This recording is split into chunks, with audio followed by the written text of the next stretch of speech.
बिस्मिल्लाहिर्रहमानिर्रहीम। आज हमारी जो एजुकेशनल वीडियो की सीरीज थी उसमें हमने एक जो बहुत ही कॉमन यंग एथलीट्स में, यंग स्पोर्ट्समैन में या जो यंग लोग हैं उनमें ये पोस्ट ट्रॉमेटिक यानी इंजरी, एक्सीडेंटल इंजरी के साथ भी ये इंजरीज होती हैं, वो है घुटने की स्पोर्ट्स इंजरीज। घुटने की जो स्पोर्ट्स इंजरीज हैं उसमें जो मोस्ट कॉमन है, अगर मैं पहले घुटने की आपको साख्त के बारे में समझा दूं, ये सामने वाली जो पटेला इसको हम कहते हैं, ये चपनी वाली हड्डी जो होती है, ये अगर हम साइड पे करें तो एक घुटने की स्टेबिलिटी के लिए ये अंदर की तरफ पट्टा होता है और ये बाहर की तरफ पट्टा होता है, ठीक है। और अंदर जब हम इसको थोड़ा सा फ्लेक्स करते हैं तो ये एक सामने से पट्टा जा रहा है जिसको हम इंटीरियर क्रूशिएट लिगामेंट कहते हैं, और एक पीछे से पट्टा आ रहा है जिसको हम पोस्टीरियर क्रूशिएट कहते हैं, और ये मेनिस्कस हैं जिसको हम क्रिसेंट शेप कुशन्स कहते हैं।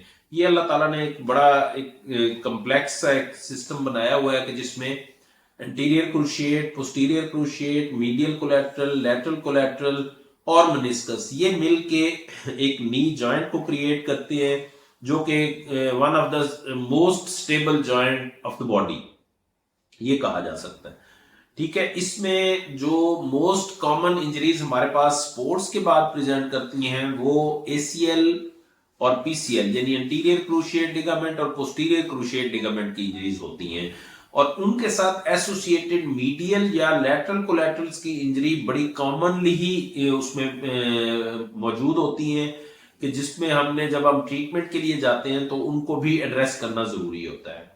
जो एसीएल की इंजरीज हैं या पीसीएल की इंजरीज हैं या कोलैटरल्स की इंजरीज हैं, इनकी आइडेंटिफिकेशन एक्सीडेंट के बाद या स्पोर्ट्स इंजरी के बाद, खास तौर पे कॉन्टैक्ट स्पोर्ट्स जिसमें फुटबॉल है, सॉकर है, रग्बी है, इस तरह की जो स्पोर्ट्स हैं उनमें ये बहुत कॉमन होती है।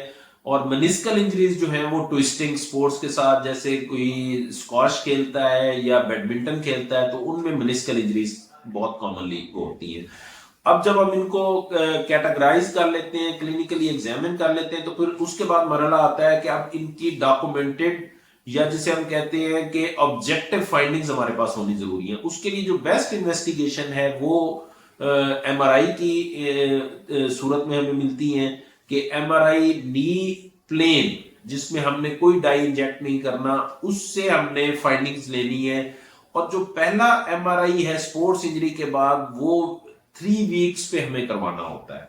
3 वीक्स पे जब हम करवाते हैं उसके अंदर जो ब्लड होता है वो भी उसमें बड़ा क्लियरली नजर आ जाता है, और जो एंटीरियर पोस्टीरियर क्रूशिएट या मेनिस्कल इंजरीज हैं वो भी फाइंडिंग्स उसमें आ जाती है।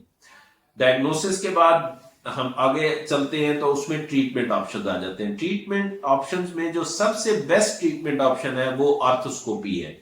आर्थोस्कोपी के लिए एक आर्थोस्कोप एक कैमरा है जो कि पेंसिल की शक्ल का है। पहले हमने डायग्नोस्टिक स्कोप करनी है जिसमें हमने सारी चीजें देखनी है जो मैंने आपको पहले बताई है, कि हमने एसीएल देखना है, हमने पीसीएल देखना है, हमने कार्टिलेज की सरफेस देखनी है, हमने मेनिस्कस को देखना है।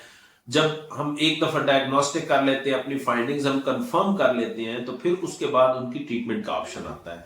अब ये जो एंटीरियर क्रूशिएट या पोस्टीरियर क्रूशिएट की जो इंजरीज होती हैं ये 2 किस्म की होती हैं। या तो वो स्प्रेन होता है जिसे हम कहते हैं मोच आ गई है, उसमें कुछ फाइबर्स डैमेज हो जाते हैं लेकिन बाकी लिगामेंट इंटैक्ट होता है, उसमें कुछ करने की जरूरत नहीं होती। जो रीसेंट एडवांसमेंट्स में या रीसेंट स्टडीज में है कि अगर आपका 50% से कम टूटा हुआ है तो आपने उसमें कुछ और नहीं करना। आपने उसमें जो ट्रीटमेंट आपके पास ऑप्शन है वो यही है कि आपने उसकी शेविंग करनी है, और ज्यादातर लोग जो अब रिसेंट उसमें कर रहे हैं वो कुछ स्टेम सेल्स उसमें इंजेक्ट करते हैं। इसी तरह मेनिस्कल इंजरी अगर पार्शियल है, रेडियल टीयर है जो कि व्हाइट जोन या रेड व्हाइट जोन में या रेड रेड जोन में है, तो उसकी भी रिपेयर आजकल बहुत ज्यादा रिकमेंड और पॉपुलर होती है। अब जब कंप्लीट टीयर होता है तो उसमें रिपेयर का ऑप्शन हमारे पास आउट हो जाता है। अब हम रिपेयर नहीं कर सकते, हमें रिकंस्ट्रक्ट ही करना है। रिकंस्ट्रक्ट से मुराद ये है कि हमें ये पट्टा नया बनाना है। उसके लिए मुख्तलिफ ऑप्शन हमारे पास होते हैं। कहीं से हमने वो टेंडन्स लेके तो उस लिगामेंट को कंस्ट्रक्ट करना होता है, लेकिन जो टोटल हमारी आर्थोस्कोपिक सर्जरी है जो कि 1.5 से 2 घंटे की सर्जरी एसीएल रिकंस्ट्रक्शन में होती है, वो टोटल सर्जरी आर्थोस्कोपिक होती है, कैमरे के जरिए होती है, जिसमें 2 छोटे कट लगते हैं और उसमें हम एक एक स्टिच लगा के उसको फिर बंद कर देते हैं और पेशेंट 3 to 6 वीक्स में नॉर्मली एम्बुलेंट हो जाता है और उसके बाद हम जिम की एक्सरसाइजेज और बाकी स्पोर्ट्स एक्टिविटीज, लेकिन कॉन्टैक्ट स्पोर्ट्स हम रिकमेंड करते हैं जो मेरे पेशेंट्स रूटीन में अब वो करते हैं कि 1 ईयर के बाद वो अपनी जो कॉन्टैक्ट स्पोर्ट्स हैं या जो भी उनकी स्पोर्ट्स है उसको वो रिज्यूम कर सकते हैं। बहुत शुक्रिया।